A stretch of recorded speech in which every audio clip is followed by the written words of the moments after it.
La confusión más grande que existe en el planeta Tierra y el vehículo más grande que el diablo usa para engañar a los habitantes de este planeta es a través de la religión.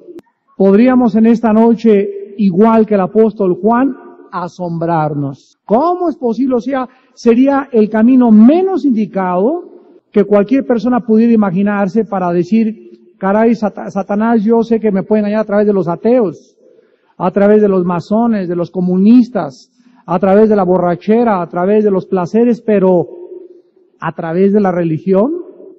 Y precisamente esto es lo que se nos revela en el capítulo 17 del libro del Apocalipsis. Satanás usó, para resumir la última conferencia e introducirnos en esta noche en la materia, usó desde el principio de la humanidad, allá por el capítulo 10 del Génesis en la Torre de Babel, la adoración de una mujer y de su hijo, la reina Semiramis, casada con Nimrod. La palabra en el hebreo significa Nimrod, el rebelde. Y su hijo Tamuz, que se convirtieron en una religión de una madre con su niño, que a través de toda la historia de Babilonia, de los medos persas, de la historia universal, en la mitología griega, en la historia romana, hemos podido constatar como algo que es verdadero, y también en la historia de la nación de Israel. El profeta Jeremías y el profeta Ezequiel mencionaron que Israel había sido amalgamado, había sido leudado, había sido contaminado con la religión de la mujer y de su hijo. Babilonia, pues, continuó siendo el centro de este gran sistema mundial falso, pagano, hasta su destrucción. Y fue en ese tiempo que el centro del sistema se cambió a Pérgamo. Dice en Apocalipsis 2, versículo 13, yo conozco tus obras y dónde moras, donde está el trono de Satanás. Pero retienes mi nombre y no has negado mi fe, ni aun en los días en que Antipas, mi testigo fiel, fue muerto entre vosotros, donde mora Satanás. Así pues, este sistema babilónico de confusión que estaba y tenía su origen en Babilonia, se trasladó a Pérgamo en el Asia Menor, y por esta razón se escribió en el versículo 13 que ahí estaba, en los tiempos del apóstol Juan, el trono de Satanás. Aquí ya es llamada esta religión la religión de Satanás. Después del centro de esta religión se cambió de Pérgamo a la ciudad de Roma. Los césares romanos, para aumentar su poder y control sobre la gente, durante su coronación tomaban el título no sólo de emperador, sino que los césares romanos se adjudicaron el título de Pontifex Maximus o Pontífice Máximo, que significa literalmente sumo sacerdote. Los césares romanos se convirtieron así no solo en los jefes del gobierno político, sino también en jefes de la religión, de la madre y de su hijo.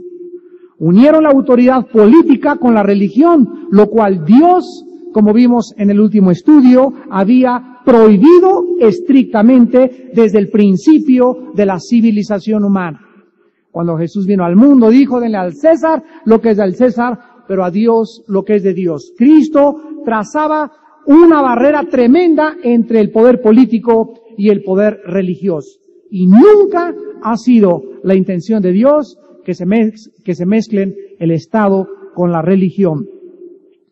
El último emperador romano, Constantino, año 340 después de Cristo, todos los emperadores romanos se habían hecho tanto emperador como pontífice máximo de Roma, y durante una batalla que se llamó Milvain, el emperador Constantino vio en el cielo un signo que decía in hoc signo vinces. Bajo este signo vencerás, en el original latín, y el emperador Constantino mandó decretar aproximadamente en el año 350 después de Jesucristo que todo el imperio romano se adjudicara, recibiera, profesara el cristianismo como religión oficial impuesto por el gobierno romano, teniendo como el símbolo la madre y el niño en sus brazos.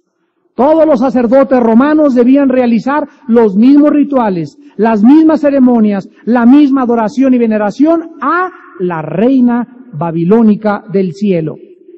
Todo este sistema no sería llamado ya cristianismo, se le cambió el nombre a catolicismo romano, con un pontífice máximo como jefe de la iglesia, al cual después le nombraron con el título de Papa. La palabra Papa significa jefe universal. Y de ahí este sistema pagano se mezcla con el cristianismo y continúa hasta nuestros días, y esta es la razón por la cual en la mayoría de las iglesias romanas el símbolo continúa siendo una mujer con un niño en sus brazos. A María le han puesto redentora, intercesora, mediadora entre Dios y entre los hombres. En el siglo IV, cuando Constantino el Grande, el último emperador romano, acepta el cristianismo y lo impone como la religión oficial, estimula a todos sus súbditos a que hagan lo mismo, y el resultado fue, repito, que el cristianismo pasa a ser la religión oficial del Imperio Romano, y al mismo tiempo el centro político se traslada de Roma a la ciudad de Constantinopla. Roma misma queda así bajo el gobierno de Constantinopla hasta el siglo VI. En tiempos del Papa León hay un concilio general celebrado en Constantinopla en que es ordenado que el culto a las imágenes es considerado herejía e ilegal. Roma se opone a esto y rompe, se hace el primer cisma entre Roma y Constantinopla. Inmediatamente después se forma la Iglesia Ortodoxa griega, que se le conoce también como la Iglesia Ortodoxa Oriental del Oriente y la Iglesia Católica Romana o la Iglesia Occidental. La influencia de la Iglesia Oriental o griega ortodoxa va disminuyendo a través del tiempo en Occidente, en tanto que el de la Iglesia Romana comienza a aumentar y engrandecerse. Miles de cristianos a continuación sufren la muerte y la persecución de manos de la Iglesia, que establece finalmente su sede y cuarteles generales en la ciudad de Roma, Italia. ¿Cuáles son las características entre la Babilonia de Apocalipsis 17 y Roma? En primer lugar, Babilonia es la primera nación de la historia que penetra, entra y conquista la Tierra Santa judía. Roma hizo exactamente lo mismo. Número 2. La palabra Babilonia en su original significa confusión. Después, cuando es confundido el lenguaje en Génesis 11, ya la palabra Babel significa la puerta de Dios. Y Roma es el sistema más confuso o confundido del mundo entero, de todas las religiones que existen. Roma mezcló la iglesia con el Estado, la iglesia con el mundo, la ley con la gracia, las tradiciones humanas con la Biblia, los paganos con los cristianos, el judaísmo con el cristianismo, las promesas de Dios con las promesas de los judíos, lo carnal con lo espiritual, lo terrenal con lo celestial, el infierno con el purgatorio, la salvación con las obras. Roma es el mismo centro de todas las confusiones que existen. Ha confundido al mundo principalmente, por eso los judíos odian a los cristianos, porque ellos no saben que una cosa es el cristianismo y otra cosa es el romanismo. Pero como Roma ha hecho creer al mundo de que ella es la representante principal, y que todo lo demás son sectas, los musulmanes, los judíos, los budistas nos ven a los cristianos como adjudicados a Roma, sometidos a Roma y culpables de los crímenes de Roma en los últimos 2000 años. Ha confundido al mundo haciéndole creer que ella es la representante de Jesucristo y matando en el nombre de Dios. Por eso cuando el apóstol Juan en Apocalipsis 17, versículo 6, la ve, queda asombrado. ¿Saben por qué se asombró Juan? Porque no podía creer que la Iglesia católica romana o que el centro del cristianismo en Roma pudiera atreverse a perseguir a los cristianos. Se puede creer. Podemos creer que los paganos nos persigan, que los ateos nos persigan, que los musulmanes nos persigan, pero ¿cómo podemos creer que alguien que dice que representa a Cristo mate cristianos en el nombre de Jesucristo y mate a los mismos hijos que siguen a Jesucristo? No hay ningún sistema en la historia que lo haya hecho más que Roma. Nadie más que Roma. ¿Y no es así también en nuestros días? ¿Quién está persiguiendo y matando en Chiapas a los cristianos evangélicos? Roma. ¿Quién organizó la revolución en Chiapas? Roma. ¿Quién persigue a los líderes en el Distrito Federal? Personas que se dicen cristianas de otras iglesias y dicen que son nuestros hermanos. Cualquier iglesia, no importa el título que tenga, que levante la espada contra otra iglesia hermana, pertenece al sistema pagano babilónico de la gran ramera. Y ahorita en la época que estamos viviendo, Dios está purificando a su iglesia y nos está mostrando que todos, no importa que me digan que son presbiterianos o bautistas o pentecostales o católicos romanos, no importa a qué iglesia pertenezcan, cualquiera que persiga a los cristianos llamándose a sí mismo cristiano, va a acabar formando parte de la gran ramera pagana, satánica, religiosa, apóstata de los últimos tiempos. ¿Por qué? Porque toda persona que persigue a un cristiano está en contra de Cristo. El que no es conmigo, dijo Jesucristo, desparrama. Así pues, comienza la formación de este sistema apóstata llamado la gran ramera. Todas las herejías que en 2000 años Roma introdujo al cristianismo, en su mayoría lastimando profundamente la pureza de la palabra de Dios, han sido perpetuadas en un período de 1600 años. Las fechas que les voy a dar a continuación son las oficiales. Muchas de estas herejías fueron practicadas antes. No significa que la fecha que les doy haya sido oficial, pero muchas después se declararon oficiales como dogmas de fe. Solamente en la Reforma Protestante del siglo XVI, todas estas herejías que voy a leer a continuación fueron repudiadas, porque ninguna de estas herejías se encuentra ni en las enseñanzas de la Biblia, ni en las doctrinas que Jesucristo enseñó en su ministerio terrenal, ni tampoco en las enseñanzas del judaísmo del Antiguo Testamento.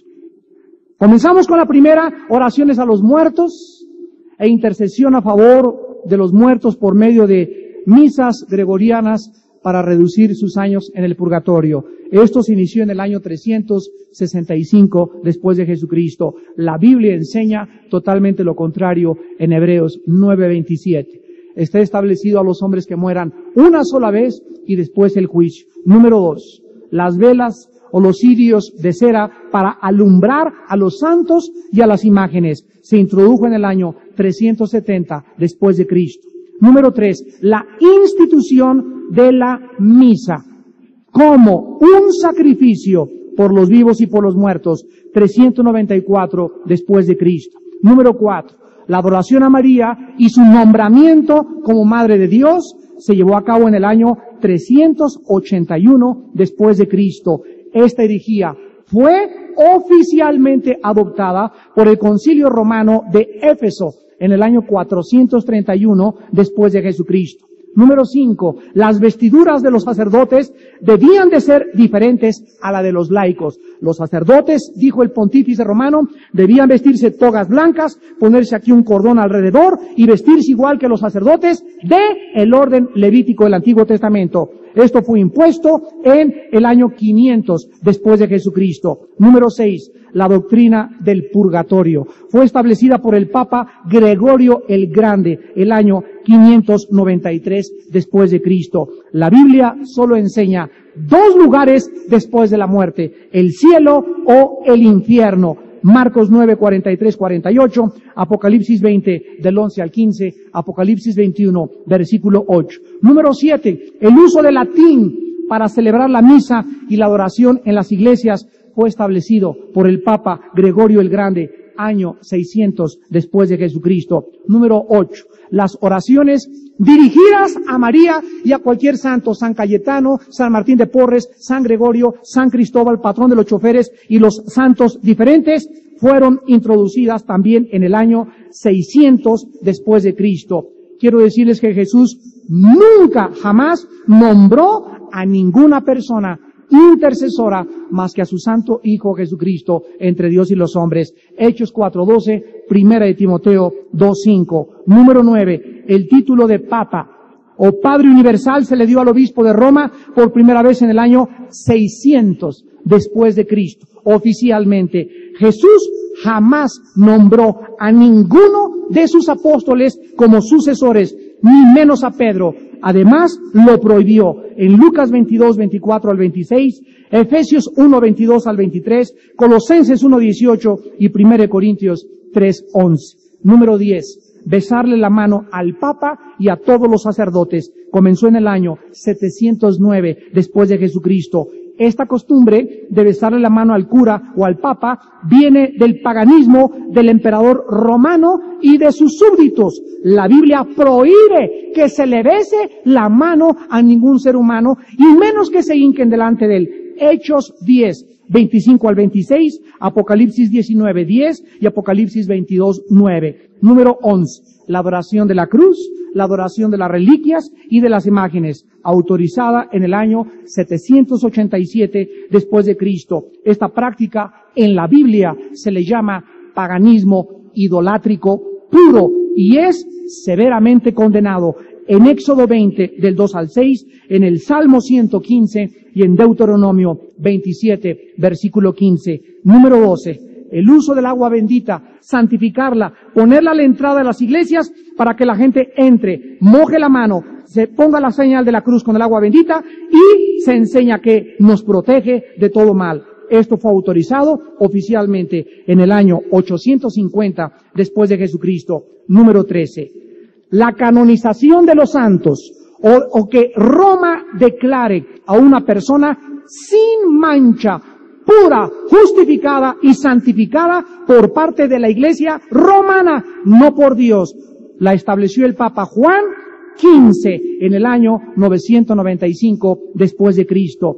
La Biblia enseña que todos los cristianos, en el momento de nuestra conversión, somos santos ante los ojos de Dios, que no hay ninguna organización que pueda adjudicarse la prerrogativa de declarar a una persona santa, porque esto solamente se consigue mediante la sangre derramada de Jesucristo en el Calvario. Romanos 1:7, Primera de Corintios 1:2, Hebreos 10:10 y versículo 14. Número 14. El ayuno de los viernes, no comer carne y guardar la cuaresma. Se inventó el año 998 después de Cristo por los papas que estaban interesados en la venta del pescado en Roma.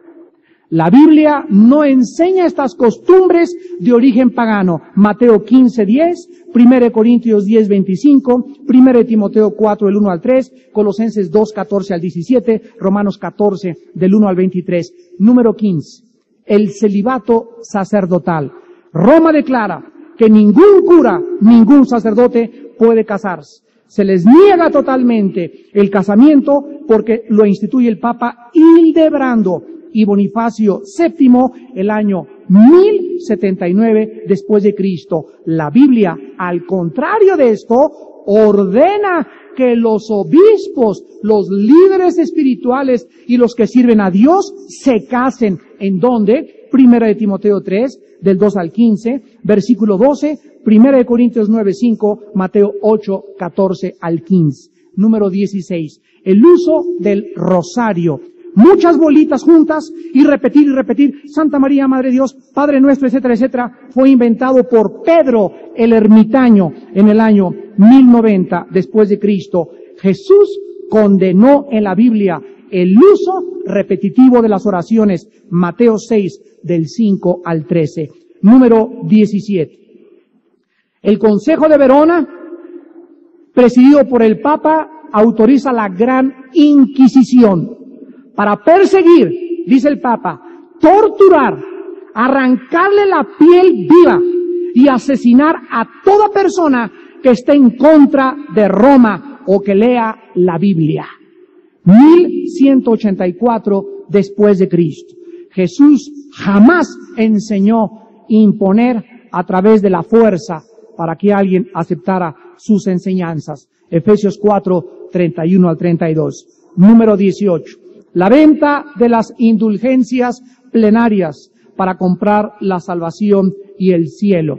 Se inventó el año 1190 después de Cristo. La Biblia enseña que la salvación y el perdón de pecados es totalmente gratuito, que no cuesta nada, porque le costó la sangre a Jesucristo. Romanos 3, 23 al 25, Efesios 2, del 8 al 9. Número 19, el dogma de la transubstanciación fue decretado por el Papa Inocencio III en el año 1215 después de Cristo. Esta doctrina, dice el Papa, enseña que el cura, al acercarse a la misa, tiene el poder de Dios de convertir un pan o una hostia en el cuerpo de Cristo y el vino en la sangre de Cristo. Y cuando la persona recibe la hostia y bebe la copa, está recibiendo a Cristo y bebiendo la sangre de Cristo. La Biblia enseña lo contrario. La Biblia dice que la cena del Señor es para recordar y para anunciar la muerte y la venida de Cristo. Lucas 22, 19 y 20, Juan 6, 35, Primera de Corintios 11, 26. Número 20.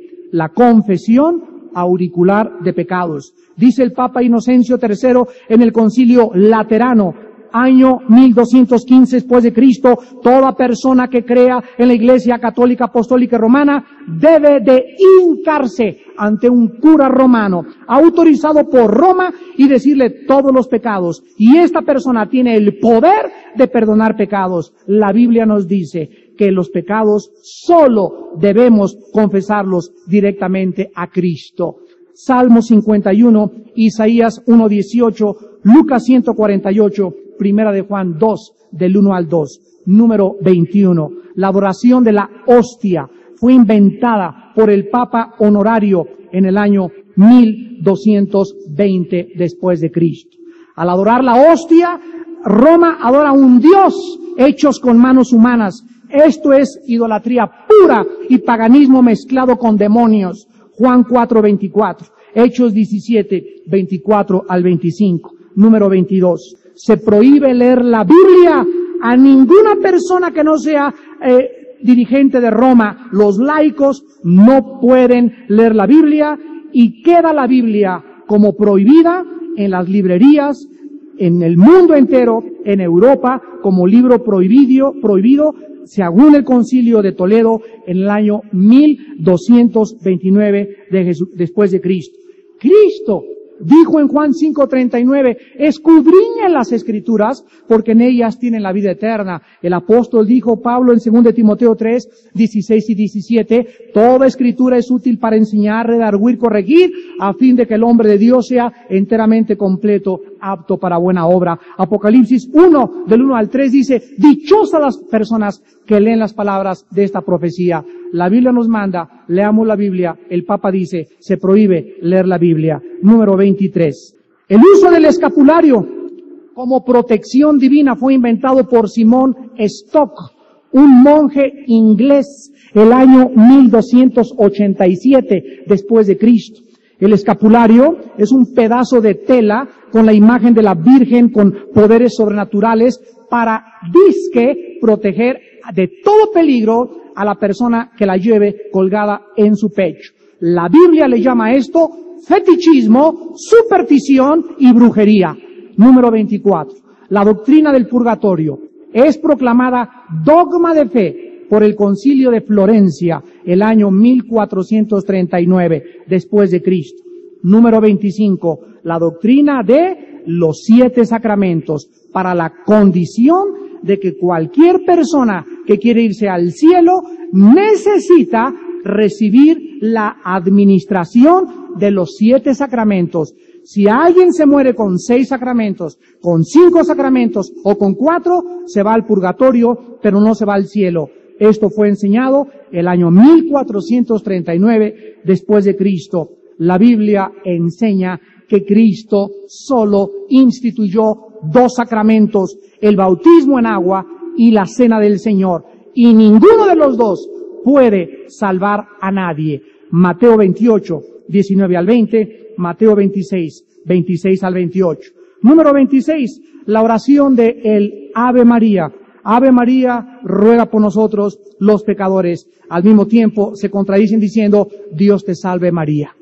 Vean ustedes las contradicciones. Esto es la confusión, por eso se llama Babilonia. Esta oración del Ave María rogándole que interceda fue inventada el año 1508 y aprobada por el Papa Sixto V. La Biblia enseña, repito, que nadie puede interceder por ningún ser humano, que no, la Virgen María, la Biblia enseña que fue pecadora. Ella misma le dijo en el Lucas capítulo 1, Señor, mi alma se regocija en ti, mi Salvador. María le reconoció que necesitaba un Salvador. Ella tuvo que purificarse porque era considerada inmunda después de tener a Jesucristo. Pasó los ritos de la purificación y la Biblia enseña que solo un ser humano ha sido sin pecado, Jesús, el Hijo de Dios. La doctrina de la Inmaculada Concepción enseña que ella no fue tocada jamás, que después no tuvo hijos y que siempre será virgen porque no podría ser llamada la Virgen de Guadalupe o la Virgen de la Macarena o del Rosario o de la Negra o la Prieta o la Chaparrita o la Grande o como le quieran llamar. La Biblia dice que la Virgen tiene solo un nombre y se llama María. Y no era prieta, ni con los ojos chinos, ni con los ojos rasgados. Era blanca, una mujer hebrea de 17 años y que ella necesitó la sangre de Cristo para poder entrar a la presencia de Dios el Padre. Número 27. Roma dice que las tradiciones tienen la misma autoridad que la Biblia. Se proclama dogma de fe en el Concilio de Trento, el año 1545. Por tradición, dice Roma, se entiende lo que enseñamos nosotros, aunque no esté en la Biblia, tiene la misma autoridad que la palabra de Dios. Esto es el colmo. La Biblia dice gravemente contra las personas que quieran añadirle o quitarle. Gálatas 1, del 6 al 8, Apocalipsis 22, 18 al 19. Cristo estuvo en contra de las tradiciones que invalidaban la palabra de Dios. Marcos capítulo 7. Número 29. La doctrina de la Inmaculada Concepción de María es proclamada por el Papa Pío IX, el año 1854 después de Cristo, y la Biblia enseña, que vuelvo a repetir, que todos los seres humanos desde Adán son pecadores. Romanos 3:23, por cuanto todos pecamos y fuimos destituidos de la gloria de Dios. Solo Cristo fue sin pecado y la misma María necesitó un Salvador. Lucas 1:30, Lucas 1:46 al 47, Romanos 3:23, Romanos 5:12, Salmo 51, versículo 5, número 30. La doctrina de la infalibilidad papal se declara que cuando el Papa habla, está hablando Dios. Infalible significa que no es posible equivocarse. La doctrina de la infalibilidad papal es declarada por el Papa Pío IX en el año 1870 después de Cristo. Este dogma de fe hace del Papa un Dios. Por eso cuando Juan Pablo II vino a México, en el aeropuerto, le dijo al secretario de Gobernación, aquí estoy con ustedes todos los días hasta el fin de los siglos. Siempre estaré presente en sus corazones. Se hizo omnipresente, porque ellos creen como los emperadores romanos, el papado es la sucesión de los emperadores romanos, no es la sucesión de los apóstoles, ni tampoco de la Biblia, sino de Babilonia y de los emperadores de Roma, que se hicieron pontífices máximos y mandaron adoración al mundo entero. La Biblia enseña que el único ser del universo infalible es Dios el Padre, Dios el Hijo, Dios el Espíritu Santo. Número 31. Roma condena cualquier descubrimiento científico si Roma no lo aprueba como científico. Por el Papa Pío X, el año 1907, después de Cristo, sea en nuestro siglo. La Biblia no está en contradicción con la ciencia. Los descubrimientos científicos solo prueban que la Biblia tiene razón. Por eso no hay ningún pleito. Cuando la ciencia enseña algo que contradice aparentemente a la Biblia, la que se tiene que retractar es la ciencia, nunca la Biblia. Número 32. Se reafirma que la doctrina de María no solamente es intercesora y redentora, no solamente es inmaculada, sino que en el año de nuestro siglo, 1931, el Papa Pío XI dice que María es la Madre de Dios. Esta doctrina herética fue decretada primero en el Concilio de Éfeso, en el año 431, y esta doctrina contradice las mismas palabras de María en Lucas 1, 46 al 49. Si Dios tiene una madre, automáticamente esta madre tiene que ser superior a este Dios, porque esta madre diosa ha engendrado a Dios Hijo. Entonces, como consecuencia, la diosa es la madre y no el Hijo. Y la Biblia nos muestra claramente que jamás en la historia nadie ha podido adjudicarse el nombre de decir soy madre de Dios, porque la palabra Dios significa en su composición original etimológica hebrea, el que siempre ha existido. Si Dios tuviera un principio o un final, ya no sería Dios. Todo lo que existe fuera de Dios ha sido causal y ha tenido una razón de existir. Dios es el único ser que no tiene un principio. Por eso Dios no puede tener madre. María fue la madre de Cristo, hombre. Cristo tenía dos naturalezas, era humano y era divino, pero Jesús le dijo, mamá, antes de Abraham yo ya existía. Dice Juan 1:1, en el principio era el verbo era Dios y el verbo era con Dios. Cuando Jesús entró al vientre de María, entró para nacer a través de un cuerpo humano, pero Él ya existía eternamente con el Padre. Número 33, número 32, hasta aquí nos quedamos. Con estas tienen. Hermanos en Jesucristo, esta ramera, este sistema ha tratado de hacer cambios para confundir más. En 1960 y 1961, el Papa Juan XXIII, en el Segundo Concilio Vaticano, declaró ex cátedra como dogma de fe que se sacaran las imágenes de las iglesias. 2. Que ya no se le orara a María. 3. Que los curas ya no necesitaban confesar a las personas, que las personas católicas, apostólicas, romanas podían venir a tomar la hostia el domingo sin necesidad de confesarse con un hombre. ¿Qué pasó Juan XXIII, el primer papa de toda la historia, desde Constantino, que abrió la Biblia? Y ahí estaba el Papa Juan XXIII leyendo la Biblia y Jesús, María y José, ahora sí Jesús, María y José, ¿qué hemos hecho? Y este pobre Papa, ¿verdad? No queremos juzgarlo ni mucho menos, pero trató de arreglar la situación y en cuarto lugar Juan XXIII declara en 1961 del Segundo Concilio Vaticano que se abra la Biblia y que cualquiera la puede leer.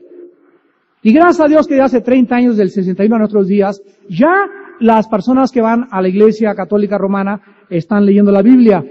Pero se enfrentaron con un problema gravísimo. Comenzaron a leer la Biblia y no tenían quien se las enseñara. Ningún cura en ningún seminario aprende la Biblia. El Papa jamás en su vida viaja con la Biblia, siempre trae el misal. Ningún obispo ni arzobispo conoce Efesios, ni Apocalipsis, ni Ezequiel, ni el Génesis. No existe un solo comentario católico del libro de los Hebreos. No existe un solo comentario católico en ninguna librería del libro de los Romanos, porque simplemente tienen 30 años que han comenzado a leer la Biblia. Pero la más grande herejía, de todas las herejías romanas es la misa. Miles de cristianos permanecen todavía ignorantes acerca del significado de la misa, el daño de la misa, la destrucción que tiene esta ceremonia, y como no entiende nada porque entra el hombre y se para y se sienta y le hace así y le hace así y levanta y ya sale y no saben nada, la Biblia nos muestra que es el ataque más grande contra tres cosas. La misa deshonra el sacerdocio eterno de Jesucristo. Vamos primero a definir qué es la misa. Si ustedes platican con una persona que es católica, 1 entre 100, escuchen esta estadística, 1 entre 100 sabe lo que es la misa. Si tú platicas con un cristiano evangélico, nacido de nuevo, 1 entre 50 sabe lo que es la misa. Por eso es que muchos cristianos, ya siendo cristianos, van que al bautismo de la sobrina, que a la boda de fulana de tal, y puedo ir a la boda, y puedo, al cambio que no voy a hacer nada, ni me voy a parar, ni me voy a sentar, nada más estoy yendo allá, pero recuerden que tanto mata el que mata la vaca como el que estira la pata. Y para que ustedes puedan entender lo profundo de esto, tenemos que comprender. Yo recuerdo todavía tenía 5 años en Cristo, y unos misioneros ignorantes, los pobrecitos, me decían, Armando, es que no tiene nada que ver, total que no le sigas, y comencé yo a creer que no tenía nada que ver, pero algo en mi conciencia me decía, no puede ser, no puede ser. Pero la Biblia nos muestra que la misa deshonra el sacerdocio eterno de Cristo, porque la misa es, de acuerdo a Roma, la repetición del sacrificio de Cristo por los vivos y por los muertos. ¿Qué es la misa? Un sacrificio. Eso es lo que es la misa. Un sacrificio. No es la hostia, no es la Eucaristía, es un sacrificio. La hostia, la Eucaristía, el Adeon Coletifica Juventud Meam que entra después, y la adoración y todo, eso forma parte de la misa, pero la misa es la repetición del sacrificio de Jesucristo por los vivos y por los muertos. Dios no ordenó ni consagró a Cristo por algún tiempo limitado, como lo fueron los sacerdotes del Antiguo Testamento. Dice el libro, vamos al libro de los Hebreos, en el capítulo 7, donde se explica el sacerdocio tanto del Antiguo como del Nuevo Testamento. Dice en Hebreos 7, versículo 22, por tanto Jesús es hecho fiador de un mejor pacto. Los otros sacerdotes, ¿quiénes son los otros sacerdotes? Los del orden levítico, los que ejercieron antes de Cristo. Los otros sacerdotes llegaron a ser muchos, debido a que por la muerte no podían continuar. Mas este, por cuanto permanece para siempre, tiene un sacerdocio inmutable. O sea, que no se puede cambiar. Por lo cual, o sea, por la inmutabilidad de su sacerdocio, también puede salvar perpetuamente a los que por él, no por San Cayetano, ni por la Virgen, ni por San Cirindano, a los que por él se acercan a Dios, viviendo siempre para interceder por ellos. Porque tal sumo sacerdote, tal pontífice maximus, el título de pontífice máximo, no lo puede recibir nadie más que Cristo. Nadie. El Papa se lo ha adjudicado. Tal sumo sacerdote nos convenía santo, inocente, sin mancha, apartado de los pecadores y hecho más sublime que los cielos. Escuchen, que no tiene necesidad cada día, como aquellos sumos sacerdotes, de ofrecer primero sacrificios por sus propios pecados y luego por los del pueblo, porque esto lo hizo una vez para siempre, ofreciéndose a sí mismo. ¿Cuántos sacrificios hizo Cristo? Uno. ¿Cuántos sacrificios había antes de Cristo? Muchos.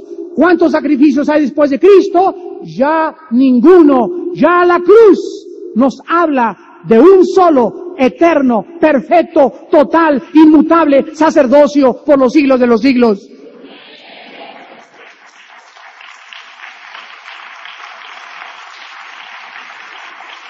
La misa católica, al ofrecer el sacrificio repetitivo de Cristo, le está quitando a Cristo su prerrogativa eterna de sumo sacerdote.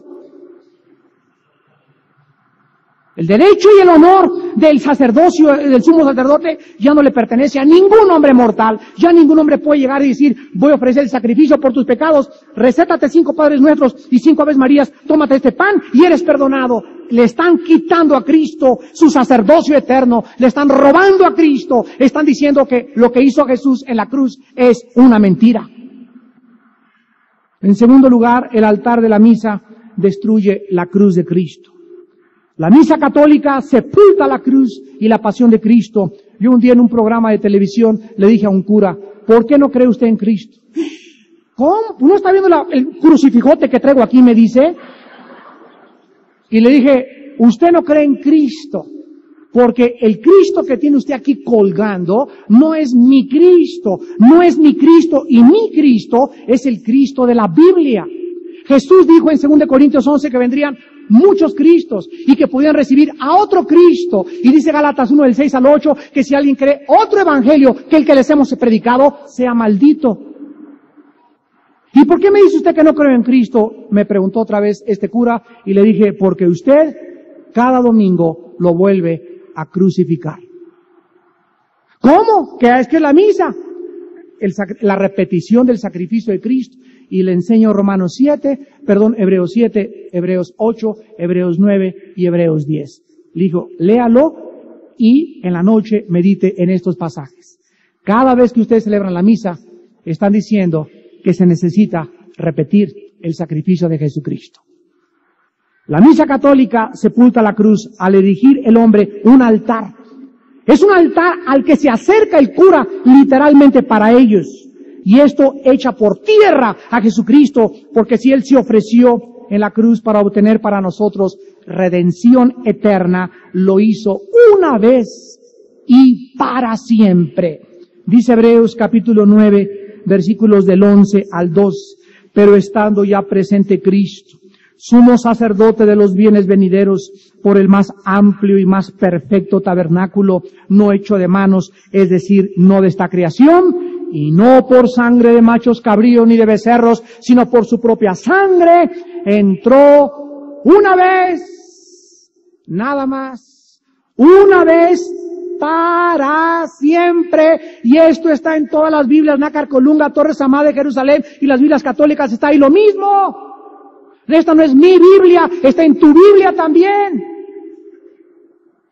Cristo entra una vez para siempre en el lugar santísimo y dice, habiendo obtenido, escuchen esto, eterna redención. ¿Ya ven por qué no podemos perder la salvación? Nuestra salvación es eterna. Cuando yo acepté a Cristo, yo recibo no una salvación limitada, dependiendo ahora de mí, sino que lo que yo recibo es algo eterno, con consecuencias eternas. Es una salvación que desde antes de la fundación del mundo Jesús logró para mí. Dice Hebreos 9:26, de otra manera, le hubiera sido necesario padecer muchas veces desde el principio del mundo, pero ahora, en la consumación de los siglos, se presentó, vean otra vez, una vez para siempre, por el sacrificio de sí mismo para quitar del medio el pecado. Dice Hebreos 10, versículo 10, en esta voluntad somos santificados mediante la ofrenda del cuerpo de Jesucristo, hecha una vez para siempre. Hebreos 10, 12, pero Cristo, habiendo ofrecido una vez para siempre un solo sacrificio por los pecados, se ha sentado a la diestra de Dios. Entonces, señor cura, ¿por qué usted vuelve a hacer otro sacrificio en cada misa? ¿No sabía? Pues ya lo sabe. Pobrecitos, muchos de ellos, hay que tener mucha misericordia por ellos. De veras, muchos de ellos son tan sinceros y quieren de veras buscar a Dios, quieren ayudar a la gente. Y Jesús dijo, ustedes son la luz del mundo. ¿Quién se los va a decir si no somos nosotros? Y para decírselos hay que llegar con mucha humildad también, para que ellos puedan abrir los ojos, como Alberto Rivera, el padre que estuvo con los jesuitas y lo mandaron matar en España y ha escrito todos los cómics en Chuck Publications y que ha hecho videos y todo. ¿De qué? De su testimonio. Él sabe lo que es Roma. Él vivió con los jesuitas, vio cómo Roma se unió con los nazis, se unió con los bárbaros, se unió con la Inquisición, se unió con Benito Mussolini, con los fascistas. Siempre se ha unido con la mafia. Un brujo en el mundo que no tenga imágenes de santos y la Virgen María en sus limpias y en sus hechicerías. Roma está siempre mezclada, unida con Babilonia, que es el centro de la hechicería del mundo entero. Y cuando nosotros venimos a Cristo, se nos caen las vendas. Yo cuando me convertí, lo que grité fue, ¡me han engañado! ¡Nos engañaron! Y llegué con el misionero y le dije, caí de rodillas y le dije al misionero que me iba a Cristo, ¿cómo es posible?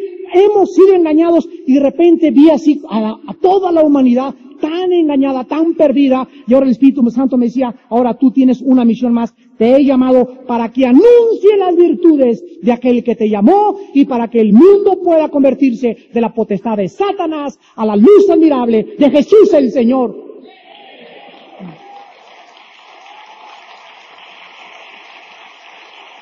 Esta es nuestra misión. Mientras más levantemos a Jesús, más gente viene y se convierte. Pero ¿quién, si no eres tú y yo, lo tenemos que anunciar? Y en tercer lugar, la misa nulifica el único testamento de Cristo. La misa borra de la memoria de los seres humanos la verdadera y única muerte de Cristo, porque para que un testamento sea válido entre los hombres, se requiere que el testador muera. Y de la misma manera, cuando Jesucristo murió, con su sangre confirmó su testamento para nosotros, por lo cual nos asegura en el testamento que Él nos lega, que nos entrega la eterna redención de nuestros pecados. ¿Y qué otra cosa es la misa? Sino otro testamento diferente al que nos dejó Cristo.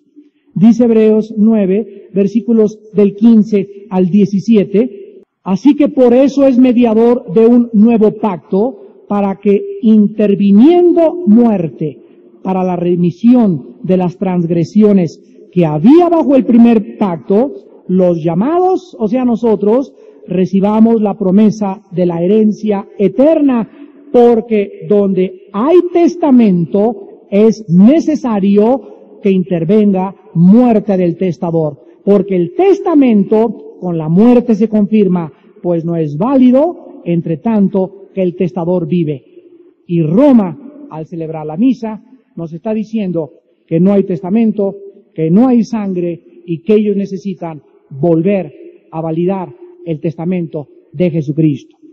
Hermanos en Jesucristo, después de todas estas cosas, en el año 200, para acabarla de amolar, un hombre llamado Agustín de Hipona surge como un teólogo en los primeros siglos del cristianismo y escribe un libro llamado Civitate Dei, la ciudad de Dios.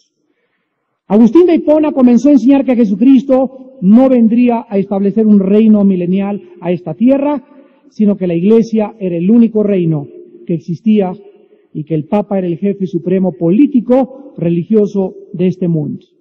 Así pues, el gran teólogo Agustín, con otras cosas grandiosas de su vida, no tenía muy claro todavía la situación del paganismo en Roma, y por esta razón el Papa se comienza a mandar a inscribir en la corona que le ponen cuando lo coronan. La corona dice Vicarius Dei Filii, vicario del Hijo de Dios. La palabra vicario significa representante. El Papa, a donde quiera que va, dice, yo soy el representante del Hijo de Dios en este mundo. Y la Biblia dice en Juan 14 y en Juan 16 que el representante es el Espíritu Santo. Roma es la conglomeración más grande, la religión más poderosa del mundo entero, la que reúne después de los musulmanes más millones de personas. Y Cristo nos llamó manada pequeña. Cristo nunca dijo que el cristianismo iba a conquistar el mundo. Cristo dijo que cuando Él viniera, Él establecería el reino y entonces toda la tierra sería llena del conocimiento de Jehová. Cristo dijo en Mateo 24 que esta palabra sería predicada para testimonio, no para que se convirtieran, sino para dejarles testimonio y juzgarlos el día del juicio. Pero Jesús dijo que la puerta al cielo era angosta y estrecha y pocos entraban. Roma es grande, poderosa, rica, pagana, idólatra y hechicera. Y va a juntar a su alrededor, a través de lo que se llama el ecumenismo, a todas las iglesias protestantes apóstatas, a todas las iglesias evangélicas apóstatas, a los budistas, a la nueva era, a los sintoístas, a todos los filósofos orientales bajo el término de Jezabel, la gran ramera, la gran reina fenicia que introduce a Israel en el paganismo de la adoración y también de la política. Este nuevo movimiento que ahorita el Papa Juan Pablo II le ha llamado el ecumenismo, quiere aglomerar bajo Roma a todas las religiones del mundo con el pretexto de que todas las religiones llevan a Dios. Y si todos creemos en Dios, ¿por qué no unirnos religiosamente? Hermanos en Cristo, no son las religiones la que nos une, la verdad que nos une es la verdad de Jesucristo. Y si no tenemos la misma verdad como única base en la palabra de Dios, podrán andar dos juntos si no estuvieran de acuerdo. Yo no puedo evangelizar con el obispo o con el cardenal Corripio Humada o con el Prigione. No puedo decir al mundo, ¿verdad? Ellos son líderes espirituales, porque estaría traicionando los principios a los cuales fuimos llamados. ¿Qué significa la palabra testigo? Significa mártir. Y Jesús dijo, recibirán poder cuando haya venido el Espíritu Santo sobre vosotros y me serán testigos. ¿Qué estaba diciendo Jesús? Que tenemos que estar dispuestos a morir por estas verdades. Ahí está el camino de la historia. Los cristianos, nuestros pioneros en los primeros siglos murieron arrancados por los leones, comidos por los tigres, despedazados por los toros, quemados en piras vivas, antes de la Reforma, después de la Reforma, en la Inquisición, y todo ¿por qué? Porque se negaron a reconocer al pontífice máximo, el Papa, como el representante de Dios. Dijeron, Jesús es el Señor, tú no eres más que hombre, y como te has hecho Dios siendo hombre, recibirás las plagas de este libro de la ley. ¿Dónde están los cristianos de 1995? ¿Dónde está tu valor en tu oficina, en tu escuela, en tus reuniones con tu familia? ¿Te has atrevido a perder amigas y amistades por causa de decir la verdad? Quiero decirte que Dios en el reino de los cielos te lo recompensará. Dichosos y felices sois cuando por mi causa los persigan, cuando por mi causa mientan, cuando por mi causa los calumnien, porque así persiguieron a los profetas antes que vosotros. El justo por la fe vivirá, y nuestro camino no es más que uno, levantar la Biblia y el nombre de Jesús. Gracias, Señor, en esta noche por tu palabra. Gracias por tu santa palabra. Gracias porque ella es santa, preciosa, más deseable que la miel y que la miel que destila del panal. Bendito seas porque no hay nada torcido ni perverso en tu palabra. Escudriña las Escrituras, dice tu Hijo Jesucristo, porque en ellas tenemos la vida eterna. La Biblia es perfecta, convierte el alma. La Biblia es fiel, hace sabio al sencillo. Los mandamientos de Jehová son rectos, alegran el corazón. El precepto de Jehová es puro, alumbra los ojos. El temor de Jehová es limpio, que permanece para siempre. Los juicios de Jehová son verdad, todos justos. Deseables son más que el oro, y más que mucho oro afinado, y dulces más que la miel, y que la miel que destila del panal.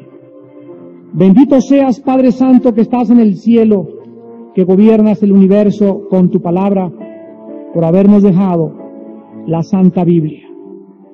Yo testifico a todo aquel que oye las palabras de esta profecía y de este libro, si alguno le añade a estas palabras, Dios traerá sobre él las plagas que están escritas en este libro. Y si alguno le quitare de las palabras de este libro, de esta profecía, Dios quitará su parte del libro de la vida y de la santa ciudad y de las cosas que están escritas en este libro. Señor, enséñanos a amar la Biblia con todo nuestro corazón, a defender la Biblia con un celo santo, a levantar la Biblia, a alumbrar los ojos de tanta gente engañada, que van siendo guiadas por guías de ciegos. Estos guías ni entran al cielo ni los dejan entrar. Los seducen con el vino de su fornicación. Este sistema romano ha envenenado el mundo entero. Se han intoxicado las naciones y han confundido el cristianismo con la religión. No han podido diferenciar entre la luz y las tinieblas. Y nosotros somos esa luz. Oh Dios, ayúdanos a acabar nuestra tarea y nuestra misión en este mundo, porque las tinieblas cada día son más densas, la confusión aumenta y cada vez más almas, día a día, descienden al infierno. Danos, Señor, poder, dominio propio en tu Espíritu Santo para defender la palabra más que nuestra propia vida. Para tu gloria, Señor Jesús. Amén.